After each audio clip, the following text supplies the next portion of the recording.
What would we say if someone asked us if we were real? When we think about it, would it seem more like we were an honest participant in life itself?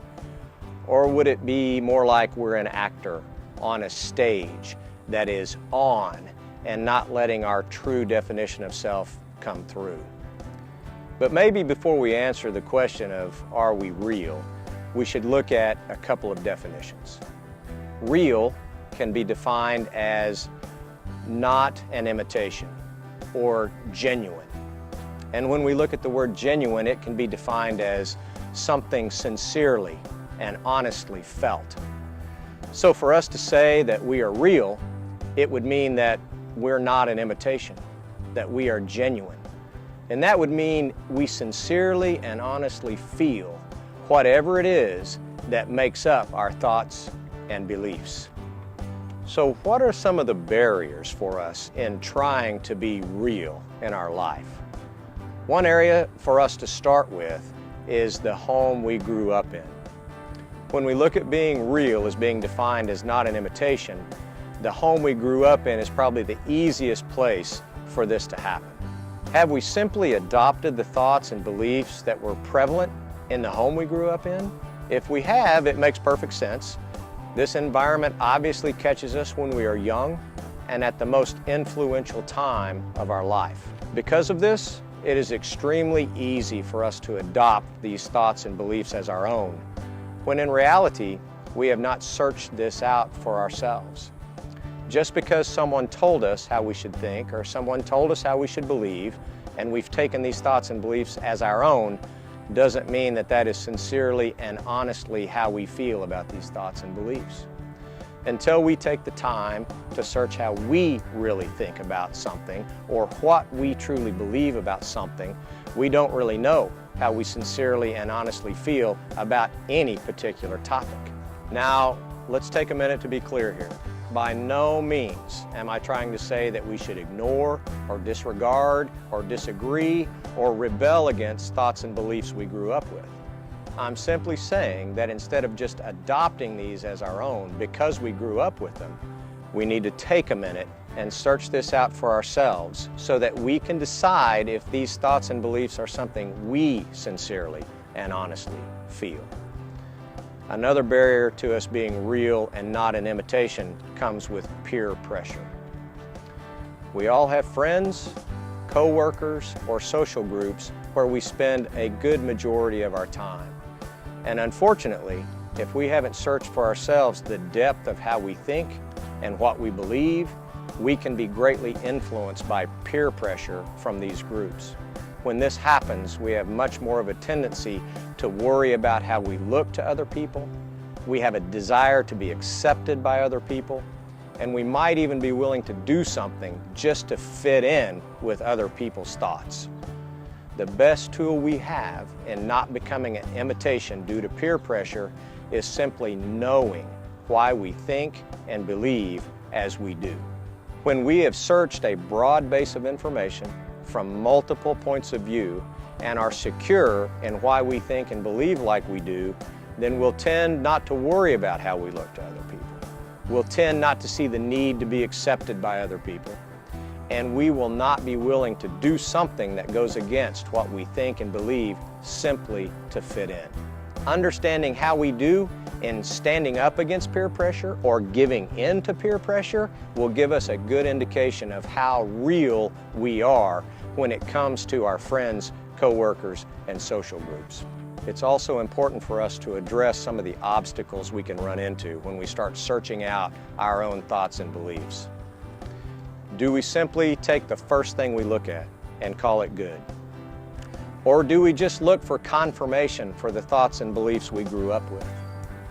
Or do we just look for like-minded thinking and what seems comfortable to us or what we are most familiar with?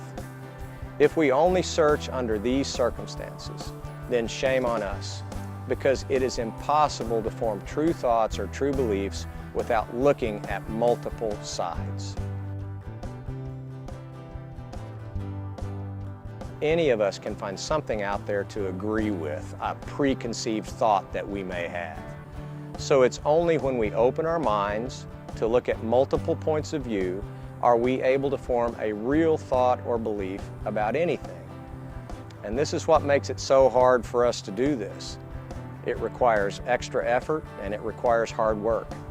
It's much easier for us just to adopt what has been passed down to us, or just to fall in line with what our friends or coworkers or social groups expect from us, than it is to do what is necessary to form our own real thought or belief.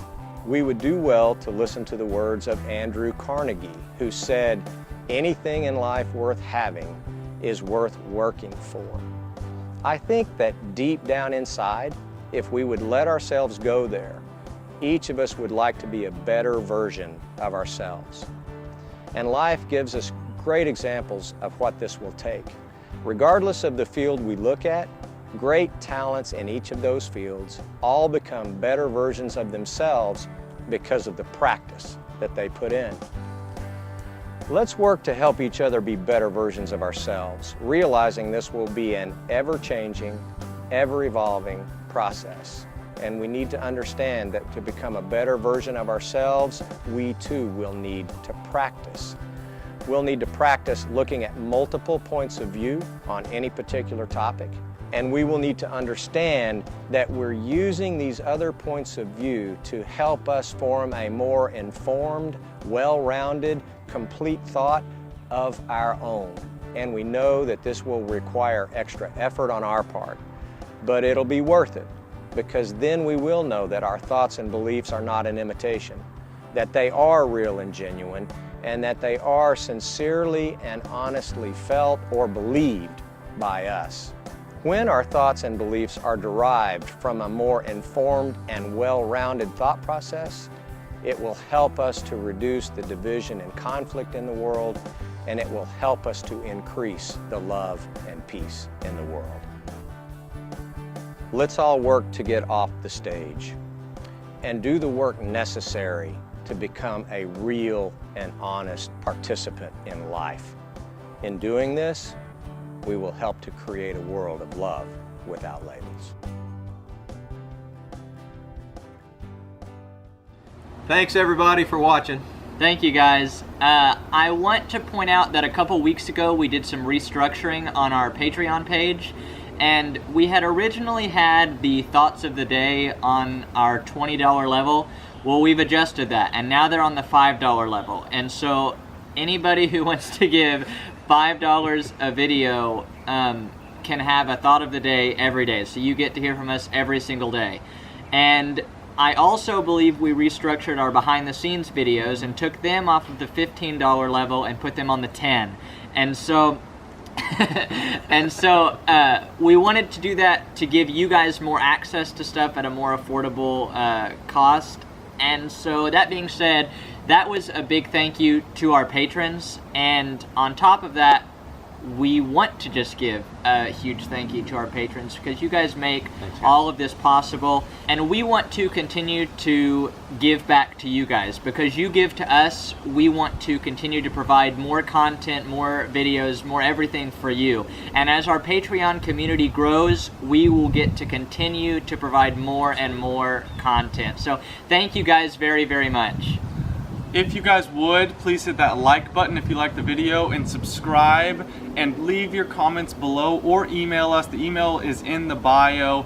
Also, if you want to hear our videos when they first come out, click the notification button so you get that notification on your phone. Thank you guys so much again, and we'll see you next time. Thank you. Bye.